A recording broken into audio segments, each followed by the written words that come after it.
Okay, I'm filming the fort at San Vicente up above Torres Vedras. That's not Torres Vedras in the background, but Torres Vedras is. We'll get to it eventually. I'm filming it because there's no other way of giving you an idea of the scale of the place. It stretches on in the distance. It's actually 3 forts. These are the cannon emplacements on one side of it, on one side of one of the forts. This particular one was built around a windmill, remains of which are there. It's been quite heavily restored, but most of it would still have been there, looking at other forts that haven't been restored. And you can see these earth walls, traverses, to protect you from cannon fire or bursting shells. I'm going to cut off because you'll get very bored in a moment, and then come back to show you how this fits into the other forts. But you can get a notion here. Everything you can see is one of 3 forts that make up San Vicente. I've just moved a few yards. You can see there's the windmill that was used as a munition store, and if we pan over to here, you can see off in the distance another windmill, also used as a munition store, in the 3rd fort that is part of the same complex that makes up the fort of San Vicente. It gives you one of the few places I think you can get any idea of the size of the whole thing, because you can sort of see from one end to the other.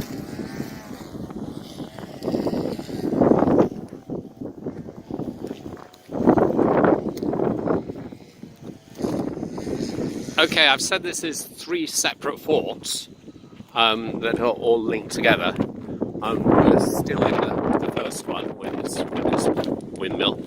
And you can see here there's a great block of stone that protects you through the entrance to this fort, so that anybody who manages to break into the other 2 actually has to attack through these gates.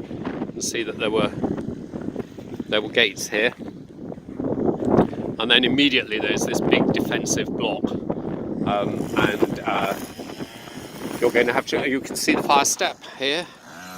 I hope you can. Here, I'm leaping up on it, and from here I can see over the wall and shoot down into this area here, which is not actually a fort. This is just connects the 3 other forts, but it has its own defensive ditch, which was faced with stone. It's been assisted with concrete when they restored this place, but again, if you look at the photos I've taken, ones that haven't been concreted, these stone facings hold up pretty well. It's not a stone wall. The wall is a bank of earth, which has been faced with stone.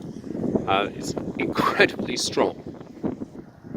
We're in the middle section here, the bit that I say is not actually really a fort. You can see it's not got cannon positions. There's what was an old house.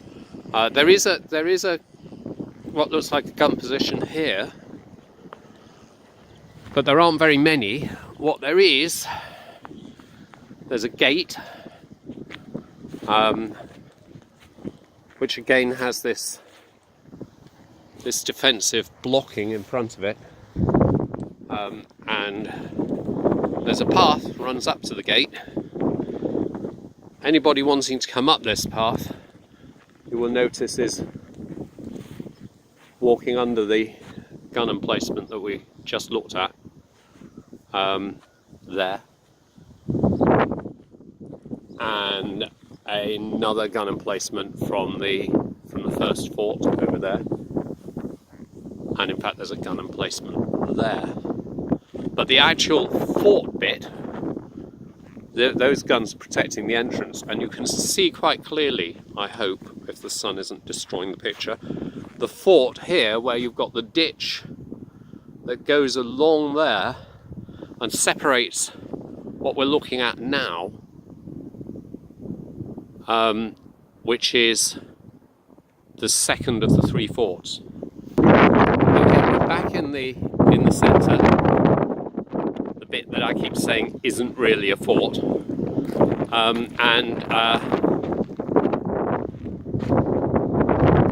now moving to the second fort. As you can see, it's got its own ditch surrounding it,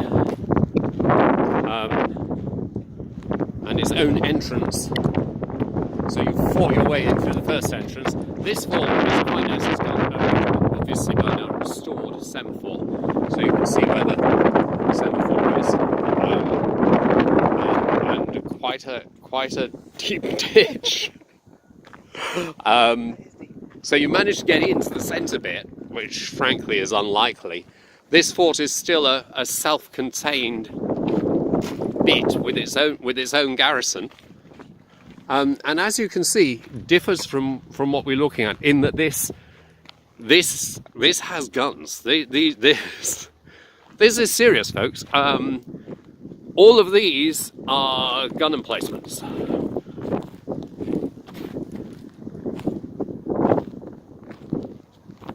So this is really serious about, and I don't know how much restoration has been done here, but we're looking at one of the others that hadn't been so restored, and these gun platforms actually bear up really well. They stamp the earth down, they put stone on them, and then you have a place to put your cannon, and your cannon poke out here, and you're firing. Yes, you've got a ditch, and then down commanding the road below. Okay, so back from the cannon positions here, back through the gate, over the ditch, and into the bit which I say is not really a fort. It connects the other three, and you see it's got these two great piles of earth. What this was a protection against cannon fire, so that you could move up and down between the three forts. So men and munitions could move between the three forts without being exposed quite so much to enemy fire. They did have explosive shells by then, but obviously even with a shell, they weren't that accurate, and unless it went off actually over this, what they call these traverses, and the gap between them, you wouldn't be quite so much at risk. In fact, this fort was never attacked. Like all great defensive works, it's just so strong that the French took one look at it and decided not to bother. I don't think they even got as far as this particular fort. They did make one attempt on the lines, and then realised that they were unreachable.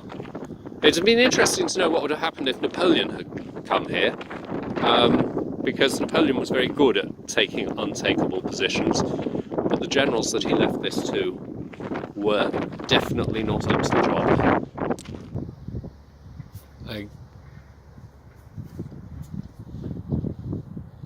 And again, this is just, oops, sorry, the focus set for a moment there.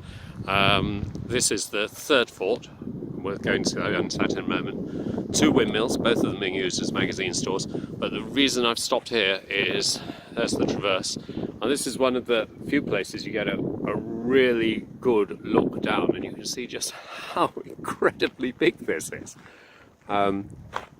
And in fact, through the trees there, you can see the third fort and its windmill just the other side of those trees, and of course your ditch. No cannon on this side. I did rather wonder why. Obviously, you've got protection from the forts at either end, but more importantly, you've got your ditch, and then you just have a spectacularly steep ascent. So I don't think they were too worried about people getting in from this side. Another last look down there. And then, ooh, this is interesting. This looks like cannon, just in case anybody did climb up there, which offers some protection to this gate. There's no cannon position along this wall here. You go through this gate into the third of the forts. This one has 2 munition stores, and also over there behind the tree is what was a hermitage for hundreds of years before the fort was built. Lots more traverses. You can see this, unfortunately, well, fortunately for us, brilliant sky, incredibly freakishly hot day for February, but probably not providing the best conditions for filming. And here again, lots and lots and lots of gun platforms, which are looking out. It was here to protect Torres Vedras itself, which if I can actually find, I will show you from here. But also, as you can see,